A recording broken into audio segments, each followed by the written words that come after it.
గాజువాకలో నారా చంద్రబాబు నాయుడుపై రాళ్లు విసిరారు. చంద్రబాబు ప్రసంగం చేస్తుండగా రాళ్లు విసిరిన గుర్తు తెలియని వ్యక్తి. జగన్పై నిన్న, నేడు పవన్పై, తాజాగా చంద్రబాబు నాయుడుపై రాళ్ల దాడులు. బ్యాచ్, బ్లేడ్ బ్యాచ్ ఇక్కడ కూడా వచ్చింది.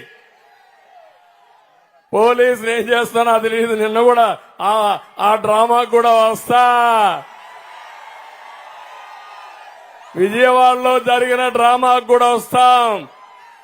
మీరు ఇలాంటి చిల్లర పనులు చేస్తే, చిల్లర మూకగాని చేస్తే, ప్రజలు తిరగబడితే మీ బట్టలిప్పి తరిమి కొడతారు. బీ కేర్ఫుల్ అని హెచ్చరిస్తున్నా.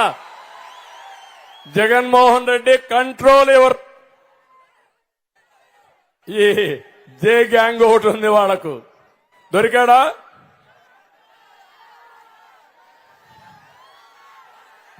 లేదా? దొరికినట్లేడు. ముందు రాళ్ళేశారమ్మా. ఇప్పుడు ఈరోజే పవన్ కళ్యాణ్ గారు తెనాల్లో మీటింగ్ పెడితే చేతగాని పిరికి పందలు ఆయన వరాహి పైన రాళ్లేశారు. ఇప్పుడు నేను అడుగుతున్నా మిమ్మల్ని అందరినీ, ఇది తప్పని గట్టిగా చప్పట్లు కొట్టి నిరసన తెలియజేయండి.